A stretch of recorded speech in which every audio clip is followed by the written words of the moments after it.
Thank you to Kathleen for subscribing. This is actually my girlfriend. She's been a subscriber for a while, but she's been seeing me thanking you, all of you guys, so much. She's like, "Where's my thank you?" So I just decided to say thank you on this video and tell you that I love you. I hope you enjoy the content. Okay, first game is against G5 Luffy. Now today's video is going to be to demonstrate the power of Sharon and Blingling as a 9 cost. So in case you didn't see my last Pluffy video, I was using the Kid, the 7 cost Kid, and I changed to the Linlin to see how it would work. And it's really good. I was like, I still don't know which one I prefer, by the way, because the 7 cost kit, just to tell you guys how, in case you're wondering, the 7 cost kit makes the Doflamingo, the blue Doflamingo, which is the strongest deck, instantly lose. Because it's a mid-range deck, and if you manage to set up even just one kid, making your leader 6k or 7k on your opponent's turn is really good. Is he taking... Is the video still going? It is, it's just taking way too long, thank you. He's letting me explain. But Blingling is really good against every other matchup, pretty much. So, but since I was so used to using the kid, I still don't know which one I prefer. But I still want to demonstrate this because it's really strong. It's really good. It's not like Moria good, you know. I think Moria as an 8 cost and Blingling being a 9 cost, you know, that's kind of how I'm comparing the value. Still too far away from Moria, but yeah. But we're going to... I decided to put this Gear 5 Luffy just to demonstrate that I think Pluffy is in a better position than Gear 5 Luffy. I think in the East that's not the opinion of the general public, but I do think Pluffy, if a good player picks up Pluffy, I'm not a good player by the way, but if a good player picks up Luffy, he's gonna be 10 times better than any... The best Pluffy player will be much better than the best Gear 5 Luffy player, so yeah. At the very least. So as you guys saw, he got a good ramp with that Zoro, and he set up a blocker.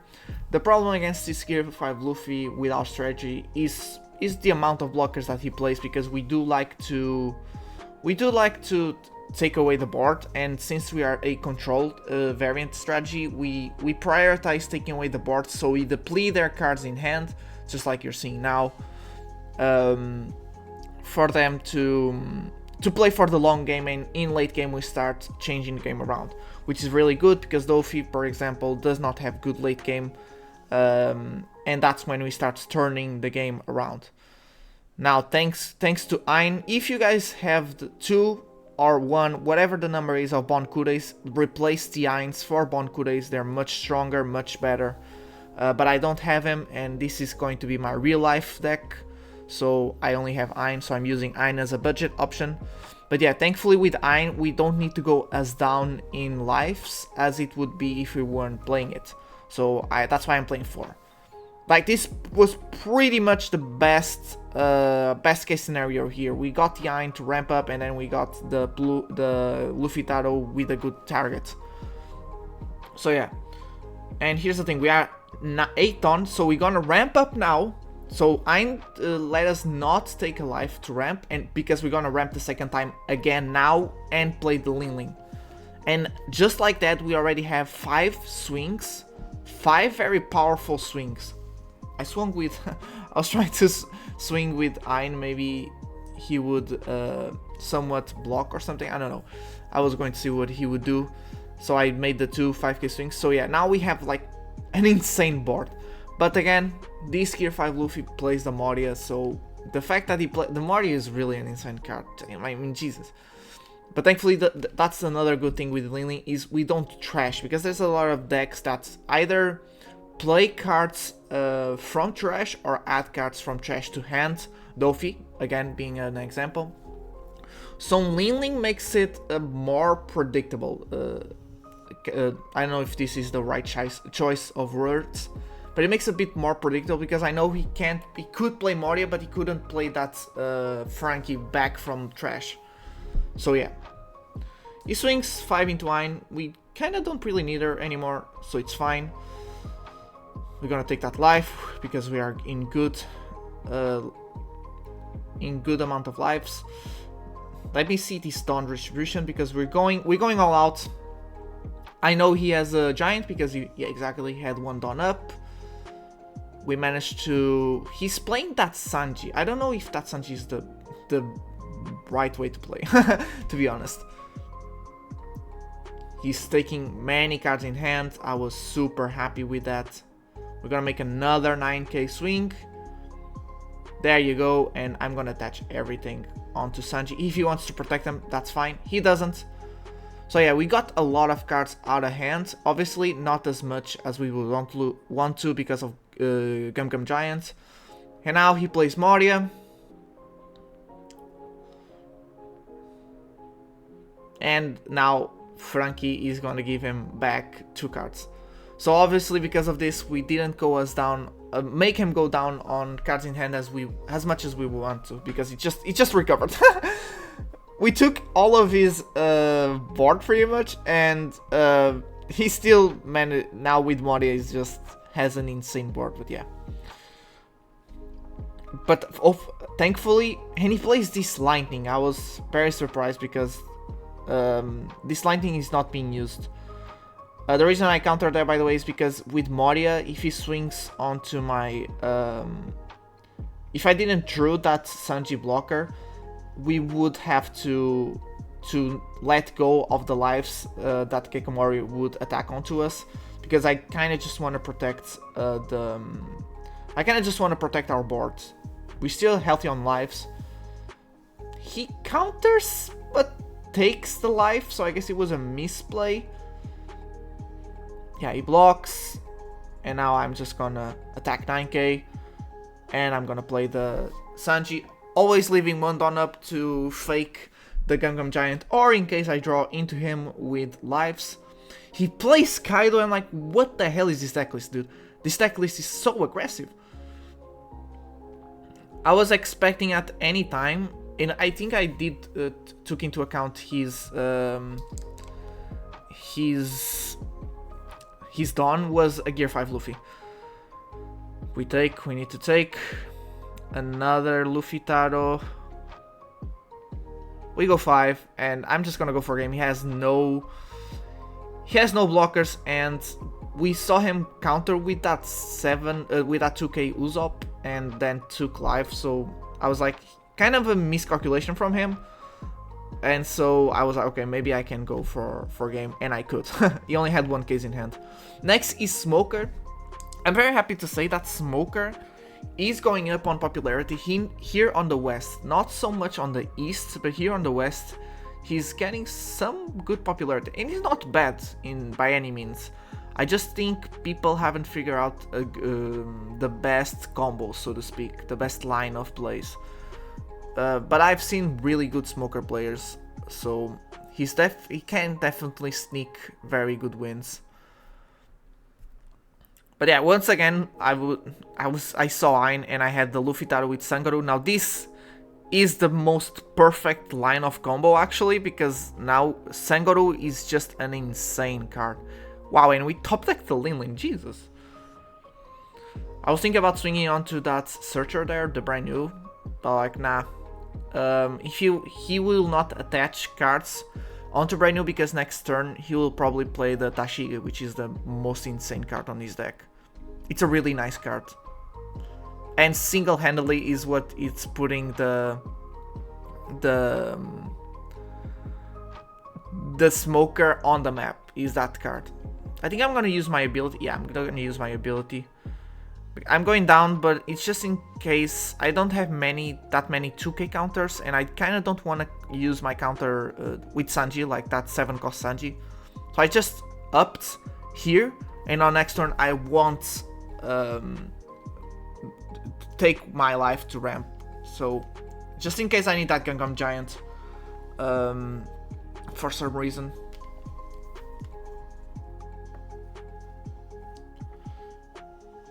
I'll probably want, because again, I think he needs to play Tashigi here. He's 5, he's left 5, so I was like, okay, he got Sangoru. I'm gonna protect it because now Tashigi is coming. So yeah, there you go. And we just swing 5. There you go. I'm gonna swing 5 again. I'm swinging 5, leaving my Dawn up to actually bait out his counter. There you go. And now we just kablam. So we are keeping his swings controlled. He does not have such an insane he doesn't have an insane board building, so that's what ultimately gives us the advantage. So now again, if he wants to take away someone, he's gonna have to play Tashigi again. And we know he can't add Tashigi from... Like, the fact that I'm seeing Tashigi on lives just keeps it count automatically. I don't need to go to trash or something to keep seeing it. I'm gonna still protect this. Yeah. I was thinking about protecting it one more time, but no. We're gonna play the Sanji to take away that Kuzan. Yep, there you go. Again, we are always prioritizing the... we are always prioritizing the board over the lives. But this strategy, and I wanted to... We'll see. I'll shut my mouth for now. On the next game, I'll tell you guys about it. So he has one life. He has a lot of cards in hand. But if I'm not mistaken, he did use a lot of 2Ks on the beginning of the game. If you guys saw, like, when we were swinging 5K, he was using 2K to counter it. Yeah, we just saw it on trash. So I'm like, he can't... So he played Ice Age, so he's gonna take away my Big Mom. That's nice. Well played. And now he needs to play... Exactly, he needs to play blockers, or else I'm ending next turn.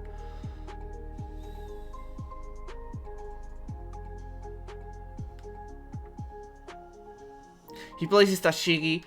It's to try and bait out my swings onto that Tashigi, or else we're gonna have... we are going to have to... Yeah, we did take the bait. Because that Tashigi, if we left it and tried to go for game...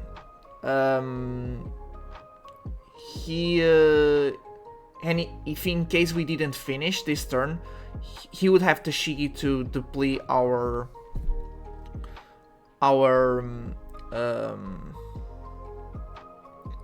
cost, sorry.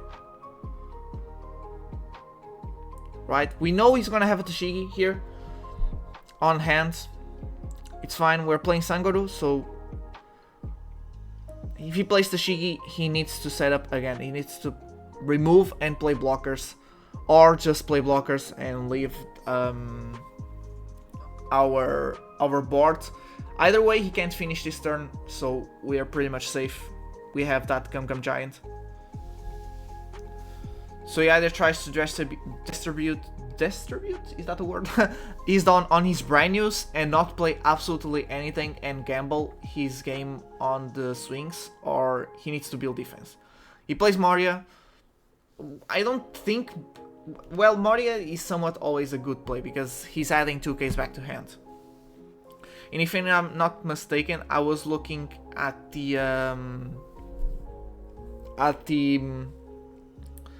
cards that he was adding from hand with Rebecca, with both Rebeccas that he played, this one and the other one, and he did add the 2 T-Bones as a 2K, so I was aware of that. Yeah, he still... So he sent one T-Bone back to trash, as you guys saw, and then he added T-Bone back from trash.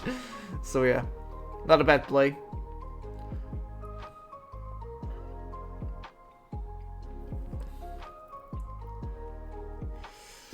So I kind of just need to... I just need to protect my board. Yeah, so we're just gonna protect it. There you go. I'm trying to keep as many dons as I can. So 9k swing, and we get the Sanji, and I was like, oh, this just made the yeah, as you guys saw, he used the 1k there, so this just made our, yeah, he didn't have that much counter, but it made our math so much easier because I top tech that Sanji. And now is Buggy. Now, as you guys can see from the chat, I conceded the last game, but it wasn't against Buggy. It was against Bonnie, which is something that I need to stress. Bonnie is probably our biggest counter here. Bonnie and strategies that rely on lives, so to speak, on keeping their lives healthy and playing for late game. So many yellows like NL and Katakuri that pretty much try to use their triggers to keep themselves on in-game till they start building their Yamatos, tend to cost big mana and so on. And Bonnie is the same thing. She pretty much builds defense, and then late game she starts dropping the Dolphys or the Fortress Kid, which is the guarantee that she's gonna take our life. The problem with Bonnie is because of her leader ability, she is a really the most direct counter we have, so yeah.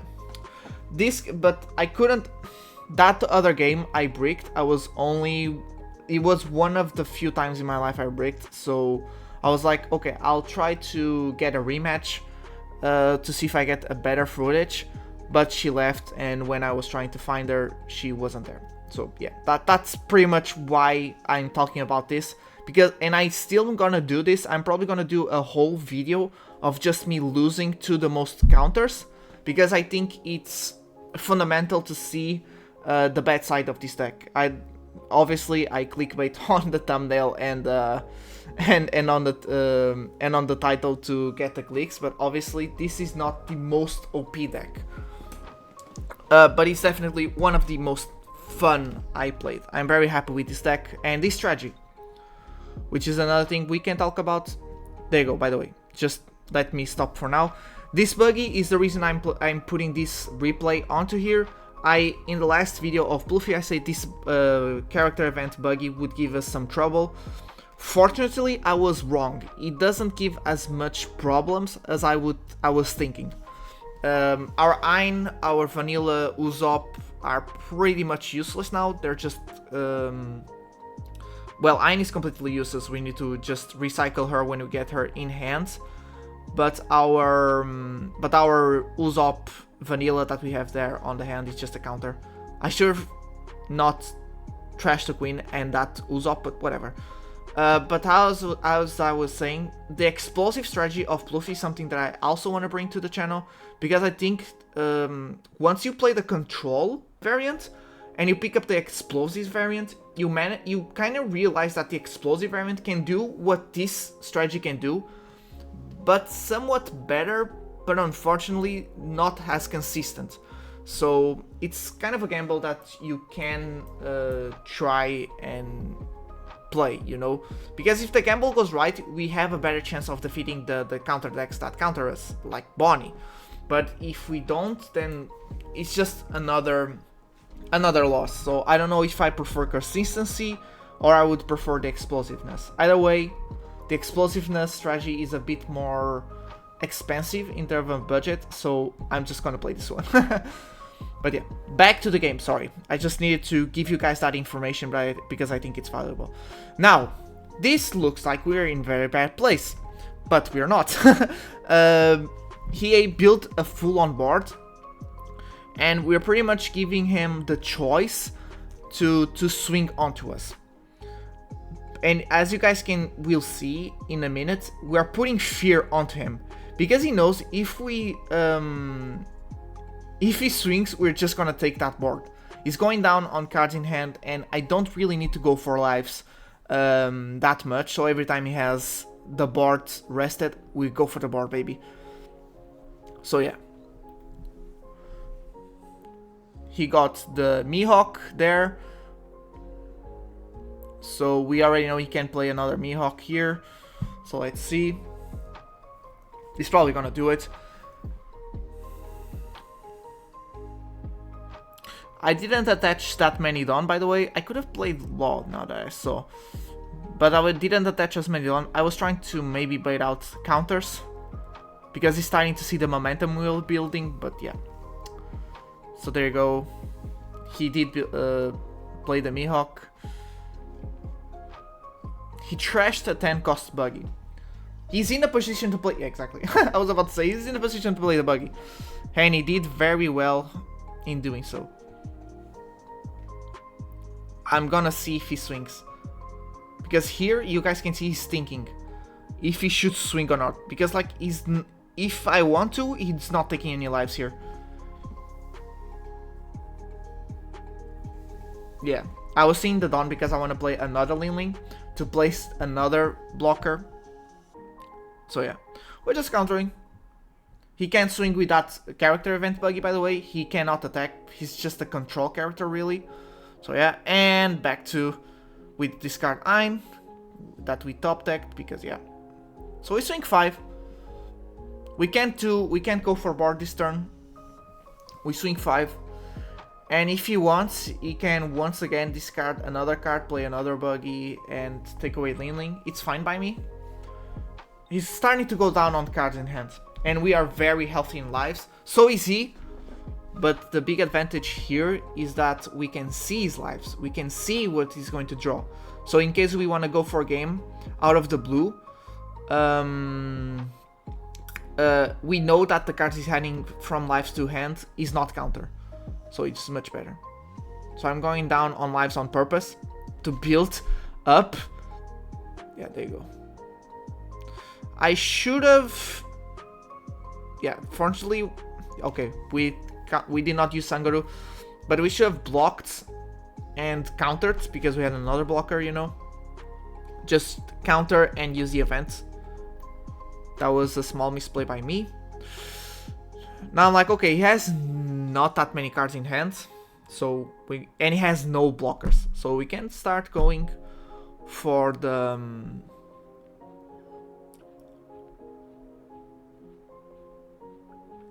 board. He counters here.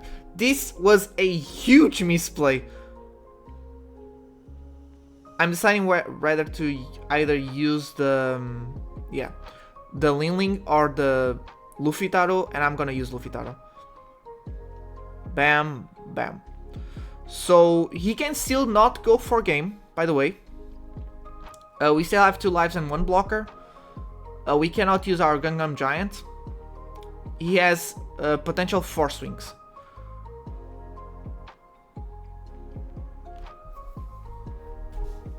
It's okay, we could add the first life and see what we could do. It was a gamble, but yeah.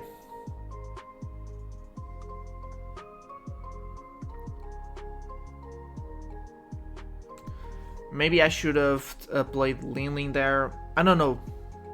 I don't think so.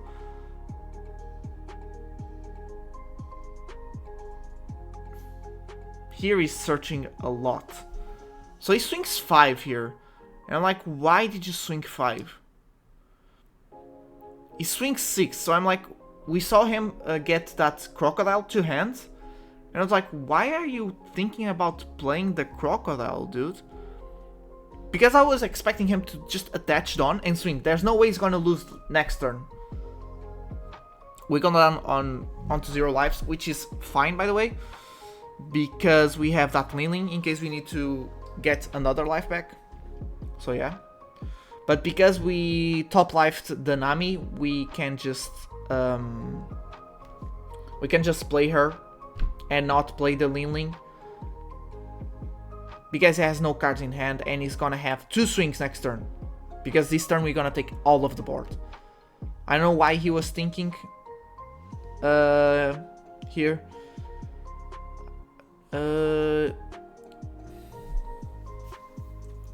So yeah, I'm gonna, yeah, there you go. Because we have Nami, I'm just gonna swing 12.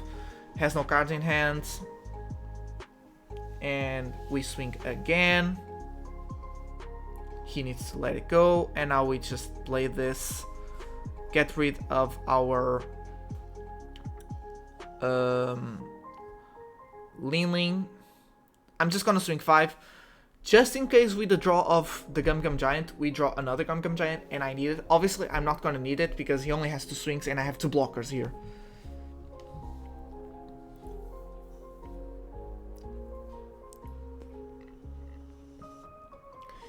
Now, if he leaves, here's the gamble that he's, you know, thinking about. If he leaves his characters up, I'm just gonna finish game. That's it. I know the cards he's gonna add from hand are not counter, so I would just go for game. And he can just pressure me and try to see if I misplay or something.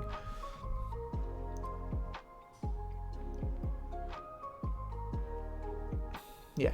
So he played 2 blockers, which is nice. And I was swinging 8, and I'm not gonna block. Yeah. I'm just gonna leave, because now we can attack with our 4 characters here. And we wouldn't finish game, but still. But he wouldn't finish game either. And we would set up, and he couldn't set up. So I was just seeing math. There you go. So I'm swinging 7. And now I'm gonna swing 7 with leader. We know that these new cards, and he just gives up. It was a 10 cost Buggy. We were going to threat game there, so yeah. So I'm not gonna talk that much because yeah, this video is already long as it is. Thank you so much for watching. I hope you guys enjoyed this demonstration of the power of Linling. Again, still deciding about the Kidor and Linling. I think it's up to you to decide, but I pretty much enjoy both equally. So yeah, and I told you guys about the small debate. Yeah, thank you so much for watching. Once again, I hope you enjoyed it. If you did, consider liking and subscribing, and I hope to see you all in the next video. Goodbye.